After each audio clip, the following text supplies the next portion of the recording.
What's up guys, welcome to Ride the Coffee Bean. Today we are in Amsterdam, a city with a lot of good specialty coffee shops. And today we're going to show you a few of our favorite ones, starting with 4850.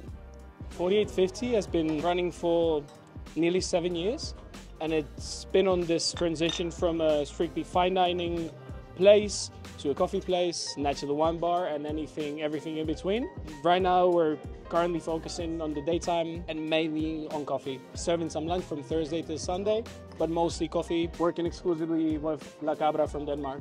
We're looking for coffees that kind of matched our preferred brewing style, and La Cabra and a couple of different Scandinavian roasters were right up our alley. We focus more, let's say, on clarity and transparency of the coffees, shifting away from the trends of more processed coffees, and I really praise it and enjoy it actually. This is an incredibly interesting Brazil, anaerobic Brazil that tastes like candy and strawberry jam. Really awesome coffee. We have two houses right next to one another, 4850. 4850 uses great coffee from Denmark, but Amsterdam also have several local roasters. And here's 5 Ways Coffee Roasters. Let's go have a look. This location, I think we just celebrated our 2 years, maybe about a month and a bit ago. But we do also have another location in the east, which is like a 1.5 years old, and they do like a full brunch as well as like the coffee. But we're a bit more espresso bar here. It brings a little bit more of an Australian, New Zealand vibe, especially to Amsterdam. Being a super big specialty coffee place, we give that kind of bit of a more like relaxed, cruisy vibe, but then just super different styles of coffee. The owners are really into just like the experimental side of it more as well. We recently just pulled out, I've got like some coffees up in the corner there, and that is Panama Geisha. So that's really, yeah, super obviously variety and origin, very nice. But they're doing a lot more like anaerobic fermentation and like all these kind of just different styles of like creative stuff with it. We do an espresso tonic, which is like we use one of our fruitiest espresso options. So it's a natural Ethiopia, really like funky, quite fruity, but still like a nice balanced acidity. We do that over the top of tonic water so that it creates this really nice crema, but it's very much like a super creamy, super rich without it having any dairy in it. Next, we head to the other location. We have 3 different coffees and 3 grinders, like from the most chocolatey one to the fruitiest one, so that everyone have a little bit of everything. We have the vibes, we have the cool people here, great food, atmosphere. Location is awesome. The sunniest terrace in the city, I think, is here. So. Awesome espresso. One of the most well-known coffee roasters in Amsterdam is Fried Hats. We're kind of well known now for like very funky coffees and a range of stuff. So we're not afraid of like heavy naturals. The whole reason we started this company was to explore flavor, to find coffees we like, you know, find something interesting. I guess we're known for being kind of funny, being pretty laid back, having great coffees. I think that's also important. Really damn good coffee, accessible, equitable as well. Fried Hats also runs a coffee shop called Fuku. This is more like apricot jam kind of taste to this tropical fruit and very clean. Fuku is known all over the world as the ultimate place for coffee nerds in Amsterdam. If you're looking for unique coffees and cool vibes, this is the place to go. It's a popular meeting spot in Amsterdam West.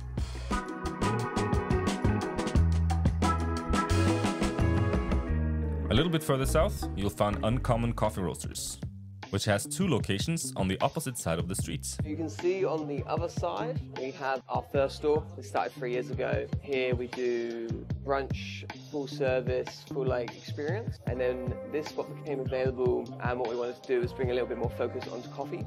So we're a coffee roastery. Every coffee has an uncommon story or process or variety. There's always something fresh and new about it. We wanted to bring back the highlight onto the producers and talk about what happened on a farm level. We like to know the story of the producer. We select knowing that we actually know stuff about the producer or the farm or the crop. Yeah, we just like to work with really cool producers that are doing cool things like permaculture. We love that sort of stuff. Organic farming. It's really interesting for us. We're trying to transition to just doing organic coffee. And we have the Maven Super Auto, which is a fully automatic machine. Doesn't mean anyone can make coffee on it though. every day we have to come in and calibrate the machine, make nice recipes. You get a nice clear clarity in your coffee. It's a bit more delicate, less intense than the classic espresso, more smooth, less acidity. Want to have a different espresso experience. We really love the fact it's all under counter. Let's cross the street to see the other location.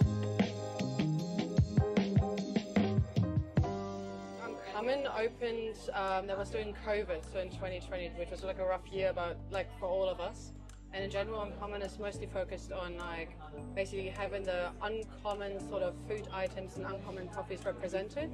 We're focusing a lot of farming, resource management, and basically cutting down commodity change. It's basically allowing farmers to get actually a profit of beans they're shipping over to countries such as Europe. We always do seasonal changes food-wise as well, so we're working with local groceries as well, so grocery stores.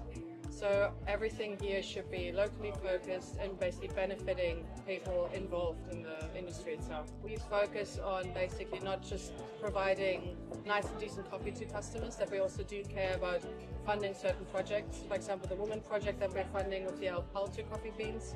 So basically funding projects in the coffees where we sort of ship the coffees and the green beans over.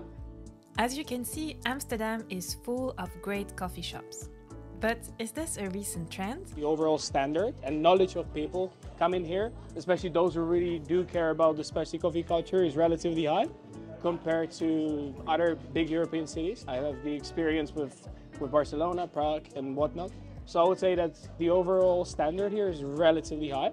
It has evolved incredibly, and the people especially who entered coffee in the last 2 or 3 years are probably more skilled than ever, and it's really awesome to see very young people flourishing and being super knowledgeable.